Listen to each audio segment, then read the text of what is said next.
Well, tonight, New York's gubernatorial hopefuls are recovering after the gloves came off in their one and only debate ahead of November's elections.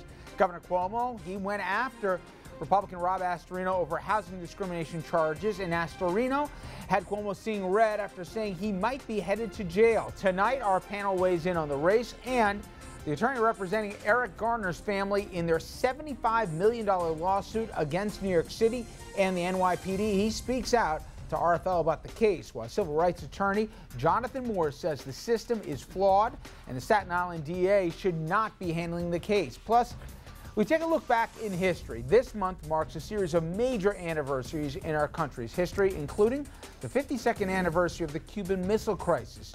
Did we learn any lessons from that event that could or should be applied to some of the major international conflicts of today?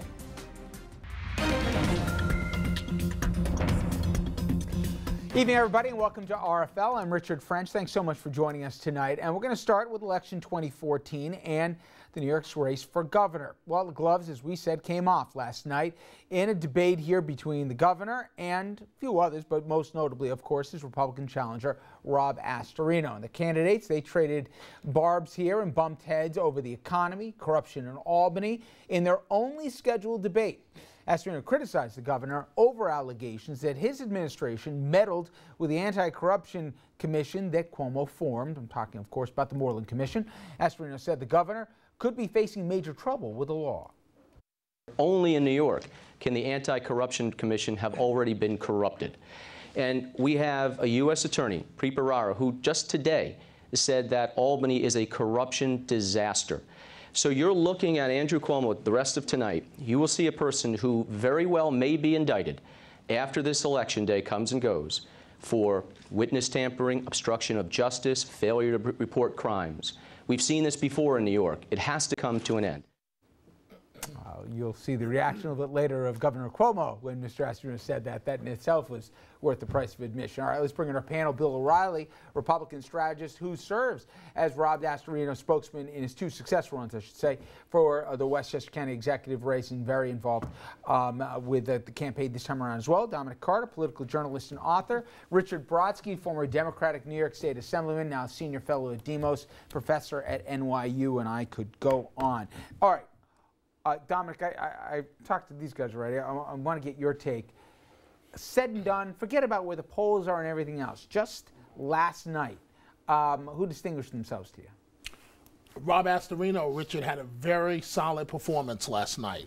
I had never seen him in a debate setting, and now I understand why folks say he's a good debater.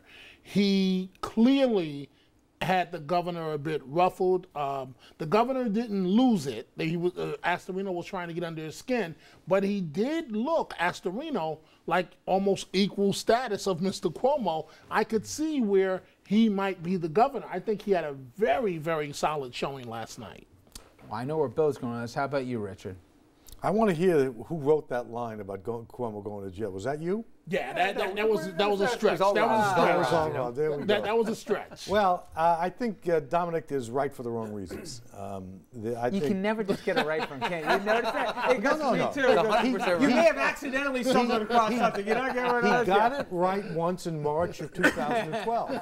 There was no question about it. But put aside the back and forth and the words, the substance, the arguments, because they were not edifying on either side. Turn the sound off and look at the images. And the governor managed not to look comfortable, happy to be there, or like he was enjoying himself being the governor.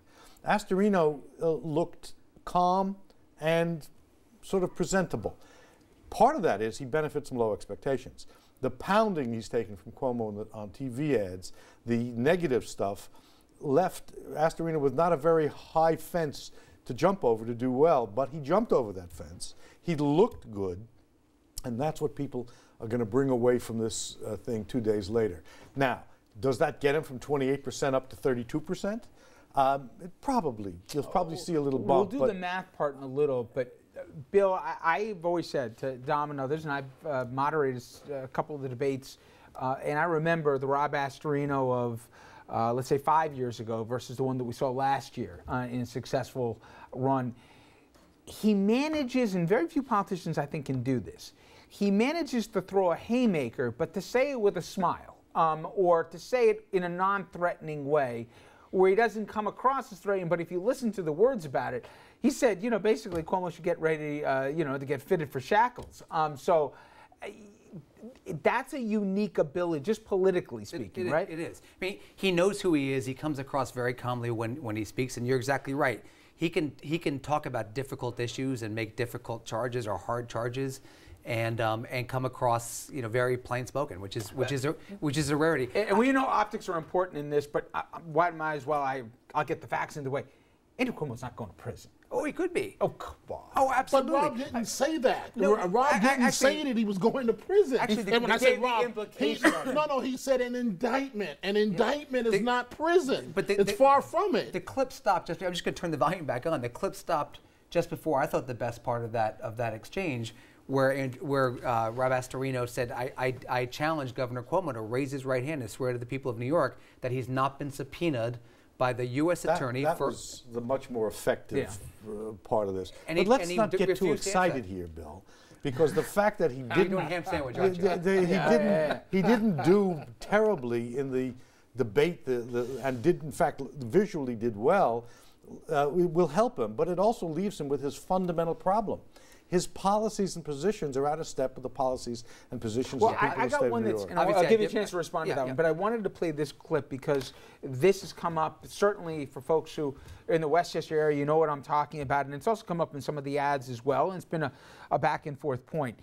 This over the housing discrimination lawsuit, and the governor certainly made a point of raising that as it related to Mr. Astorino, accusing him of just that, racial discrimination, the attack surrounding a federal housing discrimination lawsuit in the county of Westchester against the county executive. The governor also went after Astorino on social issues, abortion and immigration most notably. He's being sued for discrimination by the federal government because minorities can't move into his county. I think it disrespects immigrants by being against the DREAM Act. I think it disrespects gays by being against marriage equality, which is a question of equal rights. And why would we discriminate against gays? And that's not who New Yorkers are. From a math standpoint, it's pro-gay marriage, it's pro-choice, we can go down the line here why it's as blue as it is as a state. Is that the biggest hurdle that Astorino or any Republican statewide has to get over, is the social issue stuff? No, because the social issues are over in New York. I mean, gay marriage was passed 2 years ago. It's the law of the state. Abortion was passed in 1970. You know, 44 years ago. That's the law of the state. That's not changing. I think the biggest obstacle is to get the governor to debate again, to do that. I mean, his race card dropping last night was really outrageous. I mean, Rob's running mate, who's African American, Sheriff Chris Moss, put out a statement this afternoon, just absolutely lambasting him for it. I mean, Rob was endorsed by NAACP leaders, by the head of the National Action Network, by Al Sharpton's boss in the last race. He was endorsed by the head of the United Black Clergy, by other black ministers. I mean, this is not somebody who goes that way. And for Governor Cuomo to drop that was a really racist, and Andrew Cuomo's not going to jail. And the fact that the debate is focused on those two things is an example of why, in the end, the Astorino campaign hasn't gotten off the ground. What's your vision for what the state will look like? Oh, I think we're doing very nicely in that. The Wall Street Journal just talked about Rob's tax cut plan and said that it's the plan to restore New York, to get it back going. Social issues are the problem for Astorino, and that's why Cuomo was hammering home with that last night. No matter what Astorino said, he was going to go down a litany of the social issues. Okay, it could be a distraction, but to call Astorino a racist, I mean, it's almost insulting to the voters, because anyone that looks at Astorino, frankly, Astorino campaigns more in the black community than the current governor does, the current Democratic governor. This man on the screen has a better relationship with blacks in his county than perhaps the governor does. And here's what's insulting to the voter, Richard. If Mr. Astorino was racist in Westchester County, right? What does that make you, Mr. Cuomo, when you live in this county and you're the governor? I do think the language the governor chose was inartful, but I also think this lawsuit that's been going on here for 5+ years, okay, that he inherited from his predecessor. Who works for Andy Governor Spano. Cuomo. Right. But that said, how he's chosen to fight it continuously, the paper of record in the county, I swear every month, let alone every week, they've got a piece here going that Rob Astorino's on the wrong side of history on this. So it's not completely out of thin air. And you're right. You're both right. Social issues, governor's not going to change that even if he gets elected. It's not going to all of a sudden become a pro-life state, and you're also, not going to reverse gay marriage. But he is on record as saying if it was up to him, he wouldn't support gay marriage. If it was up to him, he is pro-life. The great missing debate was the economic future of the state. The reason why is these two guys agree. They're both austerity bugs. They both believe in cutting taxes for the wealthy. They both believe in cutting government spending. They both believe in corporate welfare.Maybe not.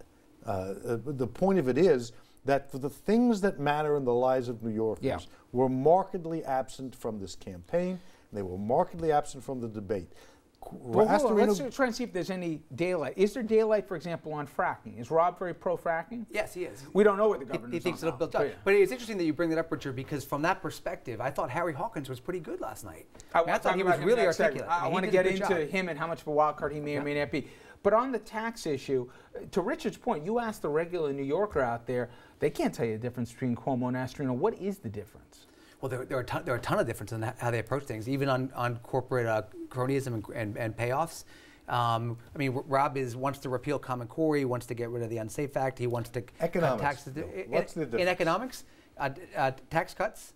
He wants to. Cuomo didn't cut taxes for the wealthy? He raised taxes. He didn't do anything with property taxes. He raised them by not doing the mandate relief. You're never going to get this campaign off the ground by denying the fact that Andrew Cuomo became an austerity bug and cut taxes for the wealthy. That you do more. He pretended to. He through the press conference. He did the tax cap, but then he didn't do anything. There's no more bank tax, Bill. But then he didn't do anything about the mandate, so he drove it up. He took down the estate tax for 5,000 families. He did on the estate tax. He cut the income tax for people who made over 300,000.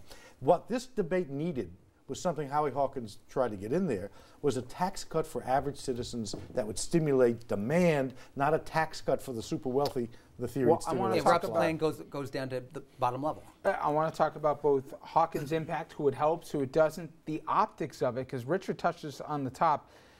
If you're a casual observer, and I spoke to somebody who watched the debate that wasn't really invested in politics, they said, wow, the governor looks angry.